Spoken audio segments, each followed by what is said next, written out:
Yeah, so this is, as far as I know, the first 15-inch Bell Bronze drum in existence.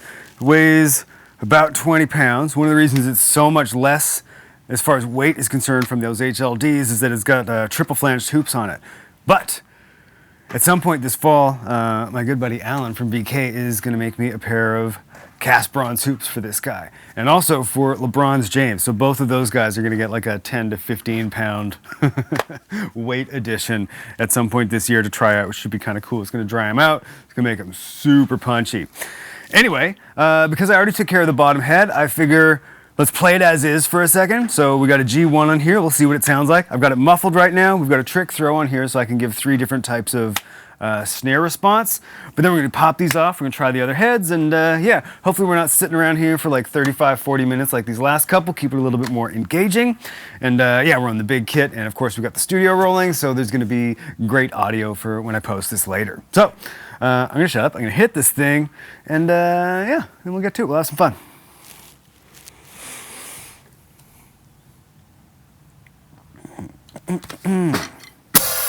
So right now it's on the tightest setting. Let's see how it goes.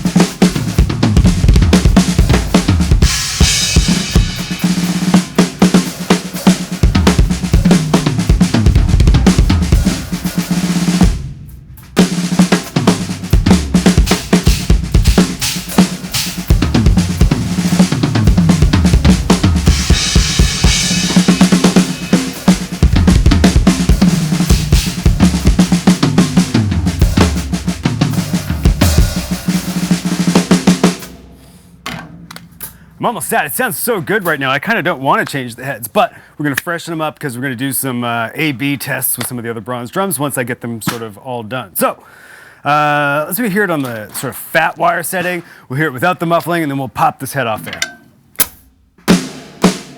I like the sizzle.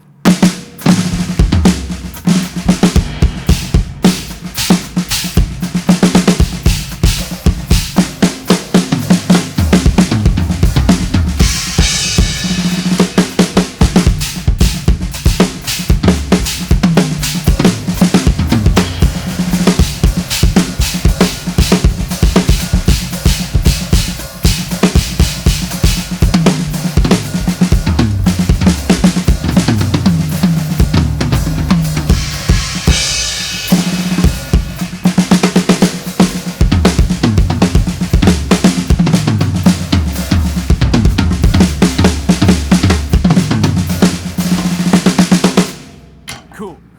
See what it sounds like wide open, and then let's get to changing this thing up.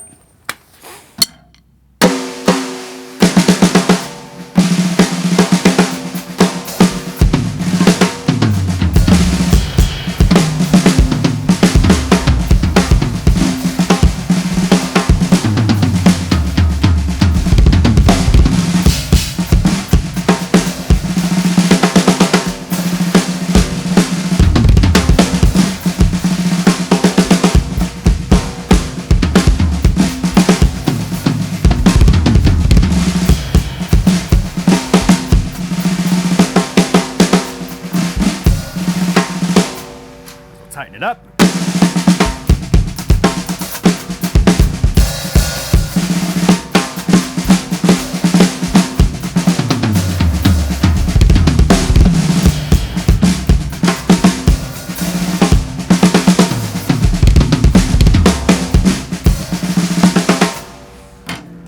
Man, this drum sounds great. I'm a big fan of this thing. So, let's mess with it. How's everybody doing? Everybody's having an awesome day. I don't know where you guys live. I know the holidays are different on other parts of the world, but we've got Easter weekend coming up, so it's a stat holiday up here in Canada. Tomorrow, which is kind of cool.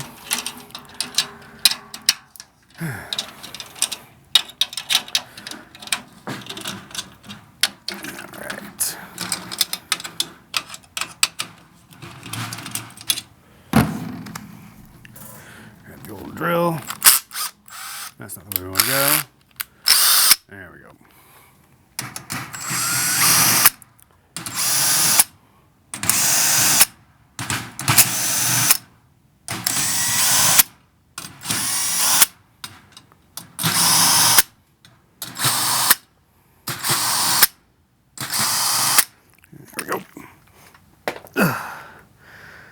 All right, I think I'm gonna leave it with the G2 tonight. So let's pop the EC2S Frosted on here first.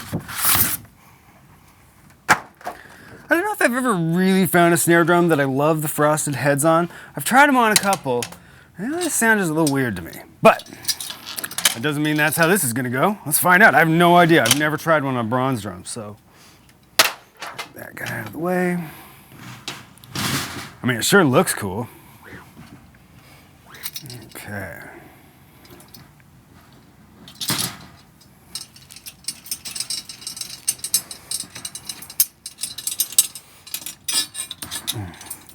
What do you guys think about the getting the snare side stuff done up first? I feel like, nobody really needs to sit there and watch that whole thing go down, right? Although, it might actually be kind of neat for those HLDs because the snare mechanism is super weird. Maybe I'll do it for one of them, but I feel like this is kind of a better way to go because then, we're not just sitting over at my computer desk for a whole bunch of time. These rods are so short, I don't really need that drill. Just kind of tighten them up. There we go.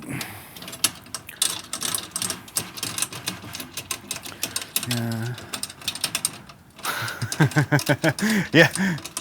Jerome in the chat says, every day is a holiday when you play drums for a living. No arguments there, bro. I definitely have the coolest job a guy could possibly ask for. For anybody that doesn't know, I've played drums for a living my entire adult life. I quit my last job in, I think, 2001. And I just did sort of like the freelance musician thing and teacher thing for a long time. I think it was about 12 years ago I got hired by Drumeo. And at the time I was also working with Drums Etc. magazine. Did a bunch of time with Modern Drummer. It's, yeah, like he said, every day kind of feels like a holiday when you get to do your favorite thing for work.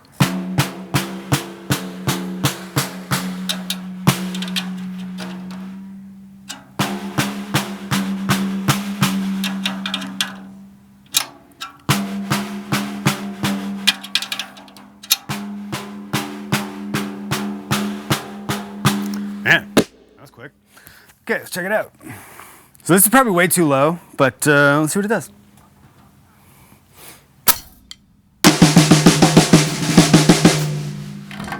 Too ringy. Sounds nice, but it's too ringy. Ooh, that kind of sounds great.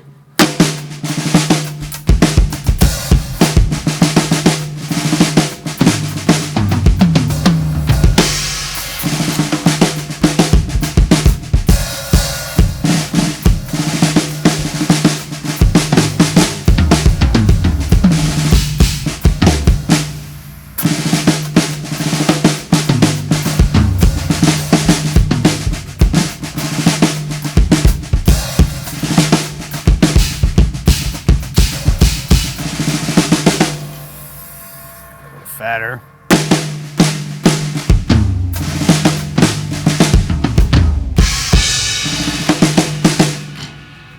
I want to muffle this up just a little more than that. Let's try just a touch first.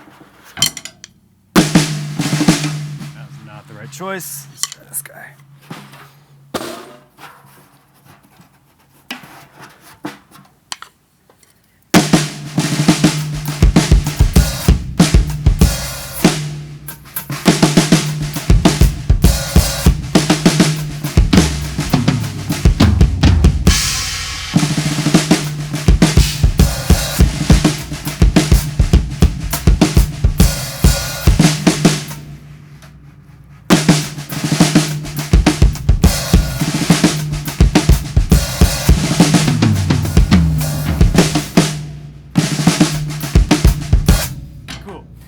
Yeah, it's kind of still doing that thing that I wasn't loving about these frosted heads on snares to begin with, where they're just like, it's got a bit of a honk to it, but probably just a little too low. Let's pop it up a bit.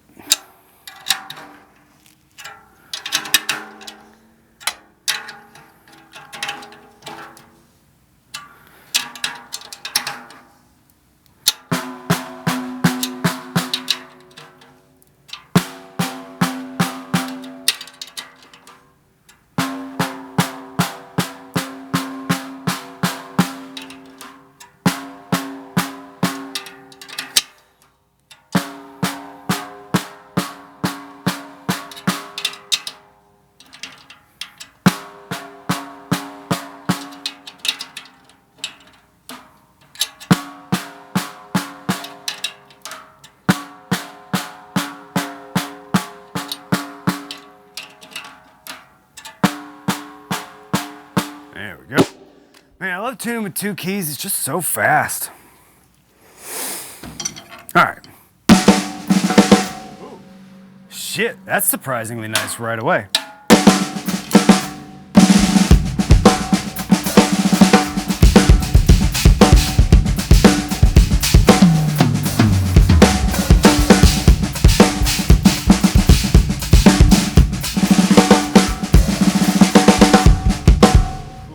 That a little tighter, but let's hear it with loose wires first. There's a real nice sizzle to that.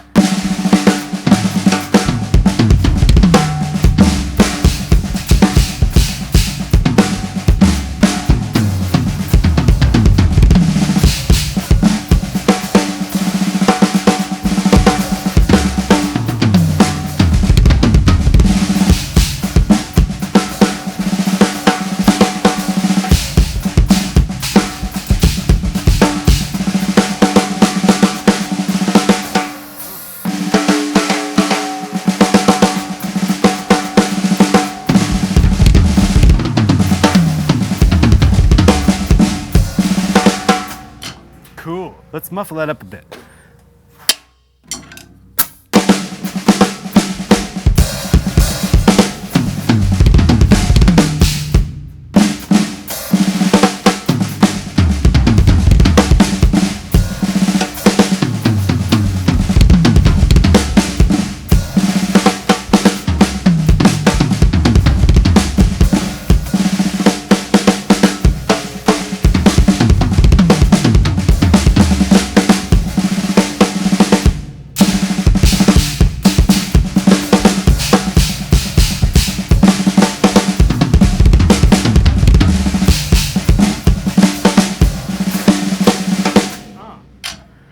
Well, I'm a big fan of that. Let's, where do I want to go from here?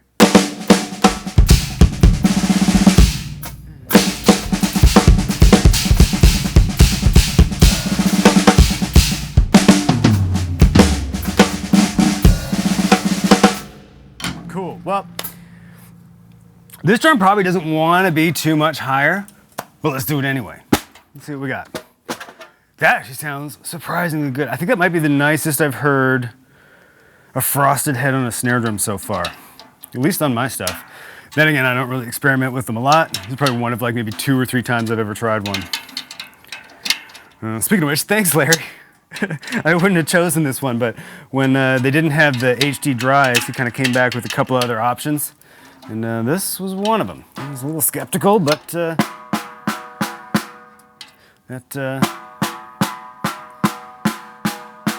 man, I love it, it just works. That's great. Yeah, that's way too high, but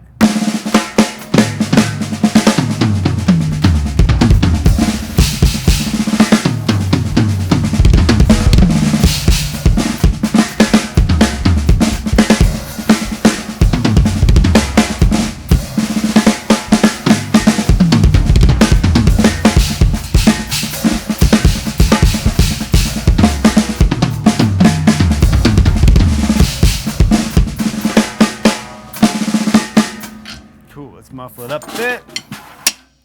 A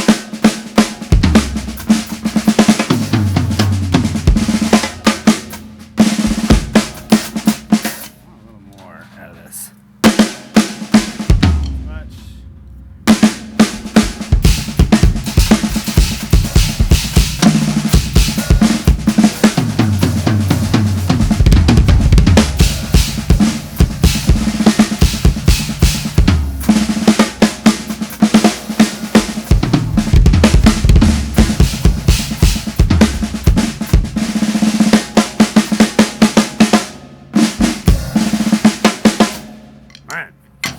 That's pretty cool. Like I was saying before, it's a little too high, but maybe before we just bail on this head, let's try something a little bit more severe in the muffling side of things and just kind of see what happens.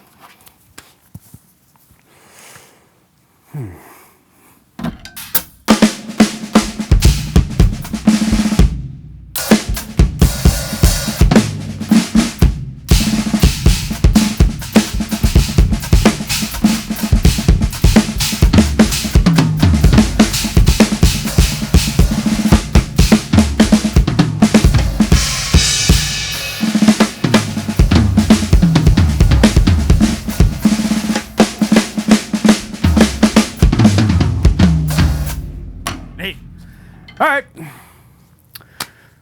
What do you guys think? I kind of like it. Again, this, I think it's too high for this drum. I mean, it's a big old 15. It doesn't need to be up this high. Let's, but yeah, anyway, I'm like, you know, pleasantly surprised with the EC2. Let's pop her off and see what a G2 does on this thing. I kind of feel like a G2 might be my favorite right now. We'll see, we'll see. We'll see. I did really enjoy that G1. Like when I, when I set this up just like an hour ago down here, I was like, ah, shit. I kind of don't want to pull this head off. But I got it.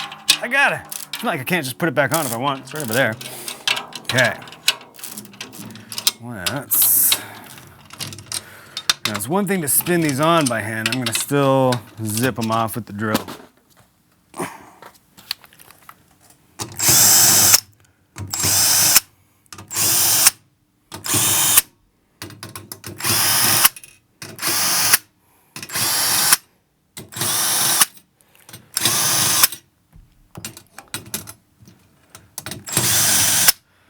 Shout out to Felix for making me a real badass drum. I guess he didn't technically make it for me, he already had it, but for letting me get my paws on it, you know?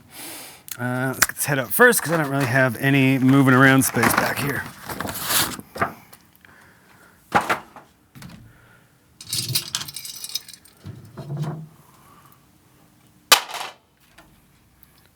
Oh yeah, might as well show everybody inside this thing. I mean, if you saw my story, you probably already peeped in there, but might as well take an actual look here. So yeah, it's 3 millimeters of Bell Bronze. It's a heavy, heavy shell. And the vents is really neat in this thing. It's super thick. Normally vents, I'm used to the Sonor vents, which are like super just skinny things. A lot of dust in there I'd like to get out before I do this. Oh man, that is gross. I need a little towel. I'll be 1 sec. I am hooked up with cables though. Okay, 1 sec. You guys might as well come with me. It's gonna be a chance to see what's going on in the chats. Cody's asking if an hour a day is a great session to practice on the drums. Dude, I mean, that really depends on just how much time you've got, you know? Like, if you've got an hour today and you want to spend it on the drums, man, you should totally do that. But like, you know, if you got more, it certainly wouldn't hurt. I mean, I was talking earlier about how I've done this for a living forever. What the fuck did I put that microfiber cloth? I swear I had one of those down here. Whatever, let's take one of these towels. Yeah, I decided really young that I was going to do this for a living, so I figured I had to treat it like a job. So for me, it was more a matter of, what do people at jobs do? Well, they do 40 hours a week, and I was like, okay, well, I guess I'm going to be spending 40 hours a week making sure I got the skills to do this for a living.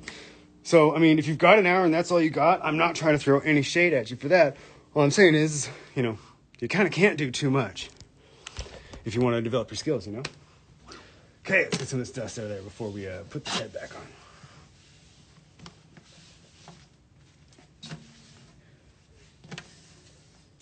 I did that for a really long time. Honestly, it's just the competitive side of me, really. Because, like, I remember when I got out of high school, a bunch of my friends were going to go to music college. I kind of wanted to go too, but I decided, you know, I was already kind of playing pro. I was just going to come back and do what I was already doing. So I decided to stick around and just, like, really up my practice schedule. I mean, really, I decided there was just no way I was going to let them go do that and come back better than me. So I was like, you know, the only way to do that is to outwork those guys. So that's what I did, and that's why I ended up with the silly practice schedule like that. All right, let's get this G2 on here. I should probably plug myself back in because I'm going to forget and then start hitting stuff. Oh, yeah. I'm going to have to pull over to the camera audio for speaking on that part because I unplugged my vocal mic. All right.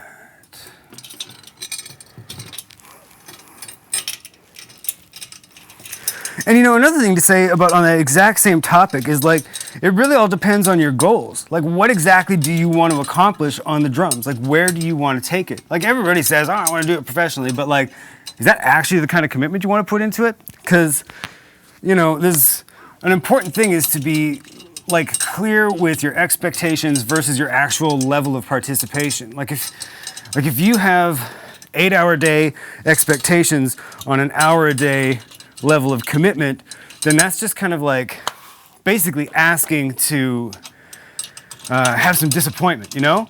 But if it's one of those things where it's like, you know, you just love playing the drums and you want to play drums for fun and you've got an hour a day to do that, man, there's nothing wrong with that, and that's like perfectly in line, you know? So again, it kind of depends on just where you want to go with it. If you want to, like, you know, rival Thomas Lang for his technique and his independence, well, you're probably going to need more than 8 hours a day, you know? I'm not there, and that's what I did for a long time. Now, granted, I've been so busy working at drums, I don't really practice like that anymore. But, you know, every day I'm on the drums for quite a bit because I got to teach, I got to work at Drumeo, we do lots of shows and live streams and all that kind of stuff. So, yeah, man. It's kind of long-winded, but yeah, there's absolutely nothing wrong with spending an hour a day on the drums. It's a great commitment if that's what you've got and you're able to put it into it. Man, awesome. Okay, let's tune this guy. Am I all ready for this? Yeah. Okay.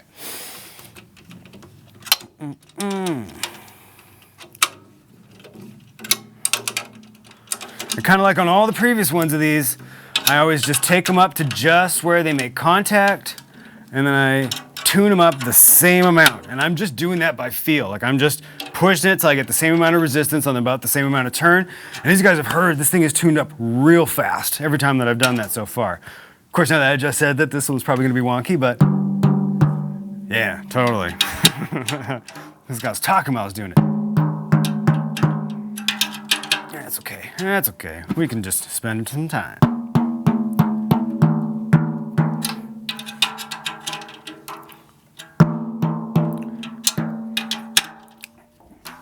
We're just gonna stretch this guy out first.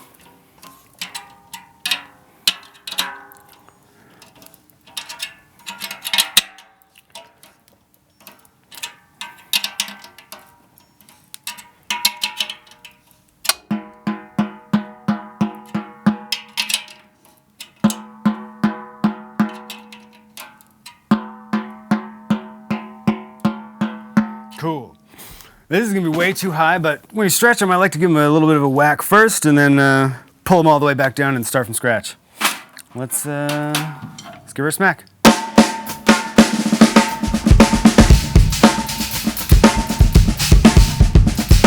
Now, interestingly, like, this is around where we kind of left that EC2 on its highest place, and it sounded a little gross on that head, but this one, I actually don't mind it that high, which is interesting.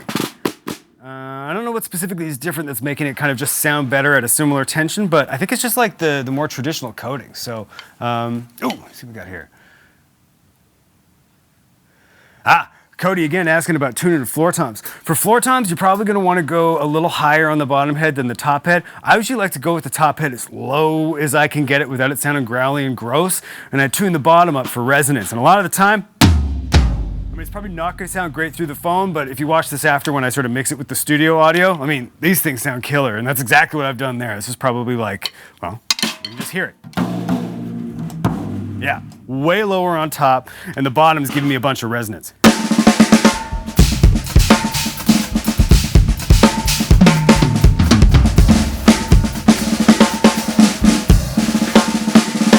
Oh, this one sounds great up here.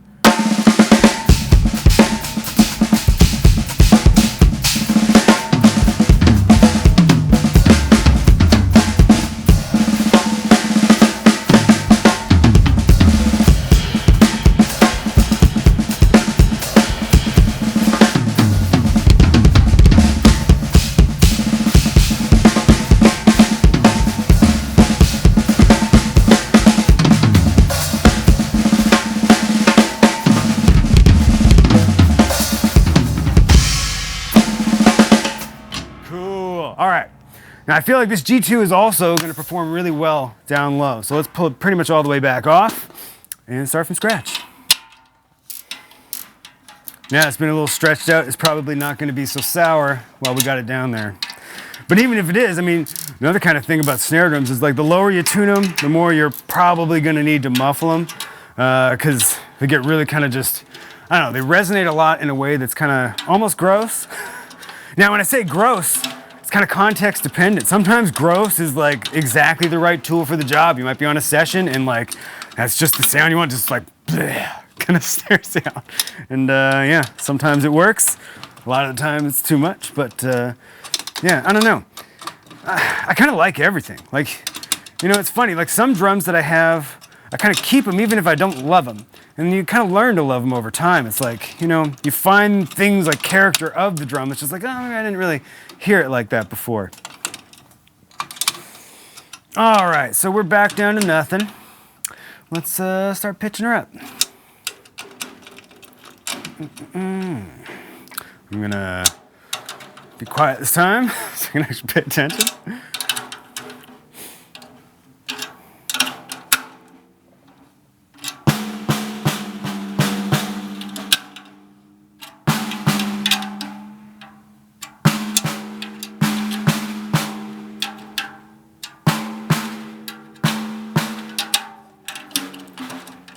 And if one's kind of right out, sometimes I like to just take the pair, slack them all the way back off, and bring them up.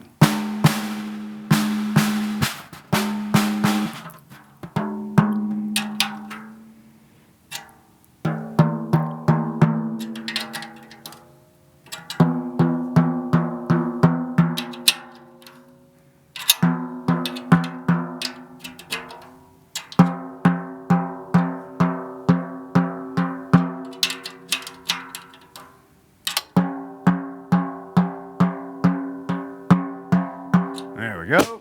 All right, let's check it out.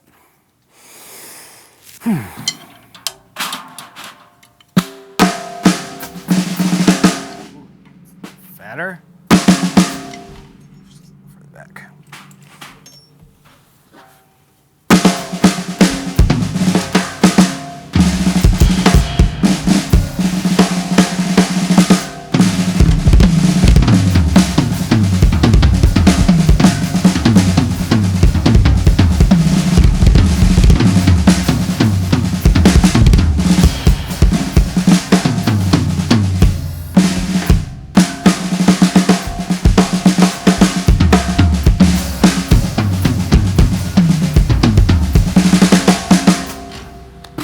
Too ringy for me here. Let's tighten the wires up a bit.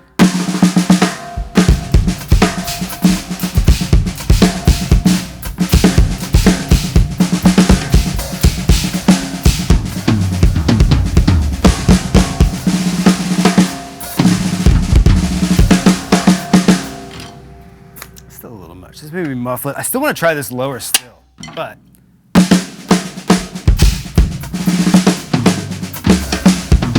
that's kind of cool.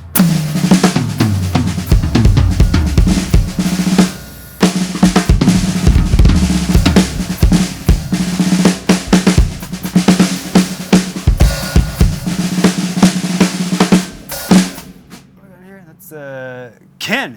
Yeah, totally. I live in Winnipeg. Yeah. Did you catch that ridiculous blizzard we just had? I'm stoked. This is finally almost over. It sounds like after this weekend we're actually getting a little bit warmer. Real sick of the snow. That's probably another contributing factor to me being, you know, decent at the drums. There's nothing else to do. It's super cold. You don't leave the house. Sit around practicing. All right, let's pitch this guy down again. I'm real excited to hear this with those cast bronze hoops. I think that's going to be real cool. Like the thing that's making this like a little ringy, that's going to just sort of chill that right out. We could keep it at the same tuning and it would just be just fatter. Yeah, I can't wait. That's a fall thing. Oh, that might work. Cool. Let's just try it.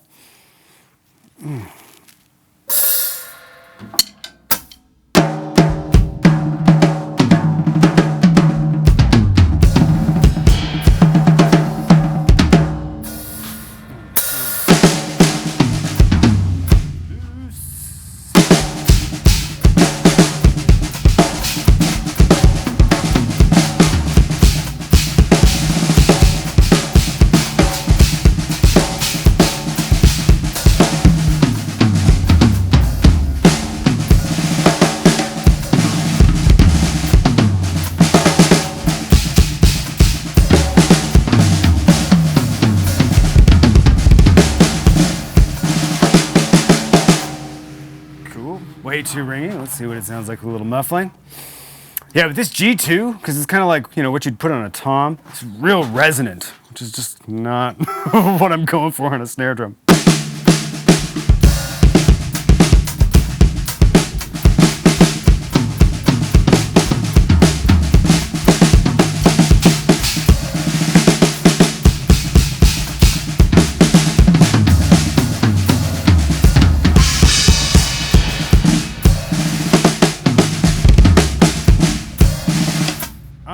Close. It's maybe a little much. Let's fold over one of those sides.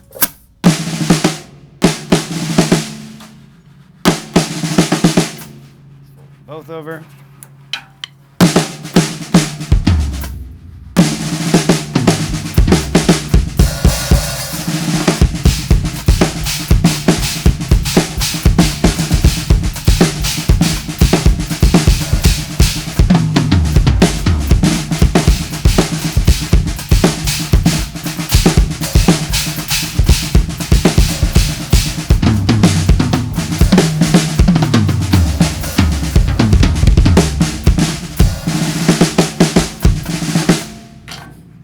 I don't know.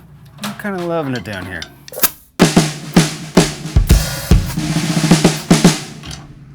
All right, let's try it even a little fatter. You know, with this head, I liked it up more, which is interesting. I kind of was hoping for a little fatness. Let's try detuning it completely. Let's pull these way off, make it so it just won't resonate as much, and see what happens. Oh, now that's fat. It's gross, but fat.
Man, yeah, sounds huge like that.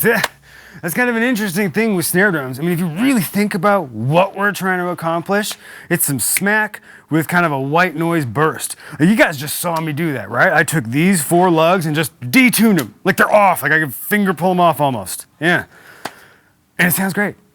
It's muffled. Here, actually, for the heck of it, let's pull this off. You guys are gonna puke. This is gonna sound terrible.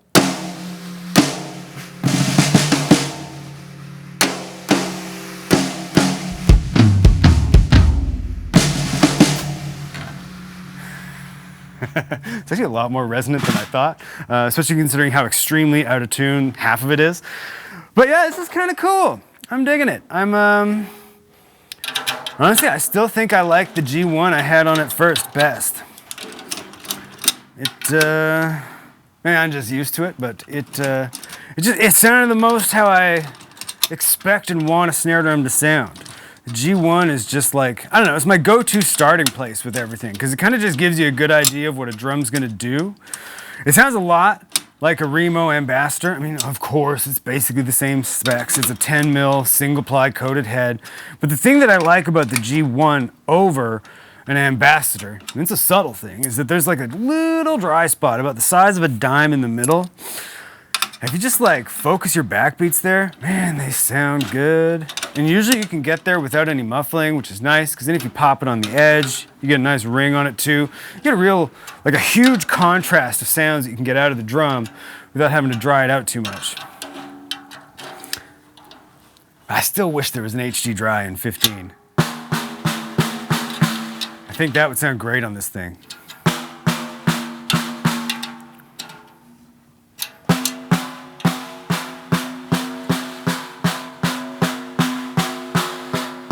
kind of around where I liked it the most. And for those of you guys that just saw what I just did, I'm not pushing on the head, but when I'm tuning it like this, I just tap it enough that you don't get the whole drum resonating. Kind of, like it's not a full isolation, but you isolate that kind of corner point a little bit more that way. I just want to make sure I leave this somewhere I really like it. I was planning to go shorter, but this is actually the longest one so far. Maybe we're just having so much fun. A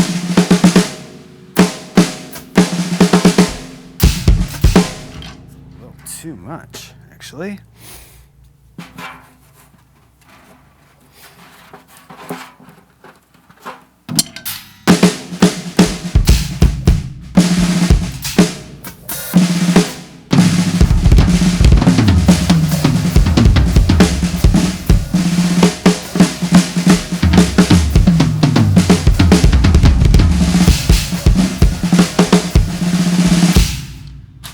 That.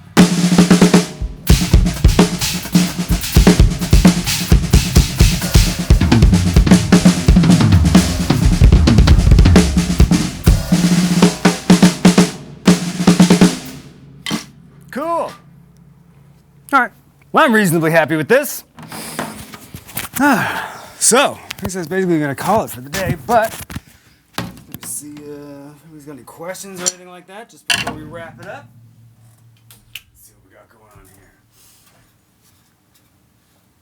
Drum and Mike, how's it going, buddy? I don't know what this is a response to, but Candy's like, some people like the muff. Some people like it a little less muffy, but you know, we're not gonna go that way. Awesome. All right, well, we got about 30 seconds. If I don't see any cool questions between now and then, I am just gonna bail. But yeah, thanks everybody for hanging out. This has been fun. We have a bunch more drums to do. There's another one in a similar situation, the VK Tempest, not to be confused with the Tempest. Yeah, Tempest as a brand, Tempest as a model. That one already sounds just amazing. Again, similar situation. I don't really want to change the heads, but I'm gonna. And then we've got the SIGs, the big 14x8 SIGs. I got 5 of those I got to do. We got the 2 wood ones over there, the light birch, the heavy beech, the ferromanganese. We got the 10 lug of the HLD 590 and the 12 lug of the HLD 590. So I don't know if you guys are getting sick of these yet, but I figure I might as well still do them. We got Hugo asking, what are my top 3 favorite snares? Man, that is a tough question. Okay.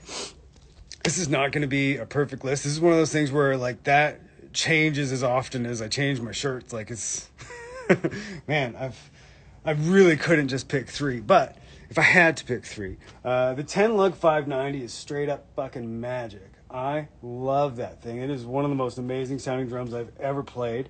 And right beside it, the Shorty Designer Ferromanganese. There's something real special about that drum. And if I had to pick one more, oh man, it's so tough. I maybe wouldn't. Let's just leave bronze out of it because I could totally just pick 3 bronze drums. But that's tough. I don't know.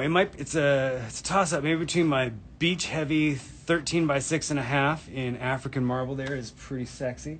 I love that drum. You know what? I'm gonna go with nostalgia on this one. I'm gonna go with the blue. The bird's eye blue and gold designer Maple Light 12x5. That's actually the first high-end Sonor drum I ever bought. I forget the year. I think it was 2005, maybe 2006. But let's grab this because something interesting about that. I was just kind of saying I didn't really want to change the heads on some of these. You guys are gonna laugh. This is a drum that's like probably almost 20 years old. And it still has the factory heads on it because it just sounds so friggin' good. Like that came from the factory. There's a date stamp on the box. Let's check.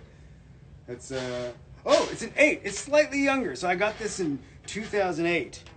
So it's 15 years old, but it sounds unbelievable. And it's so sexy. Look at this ridiculous thing.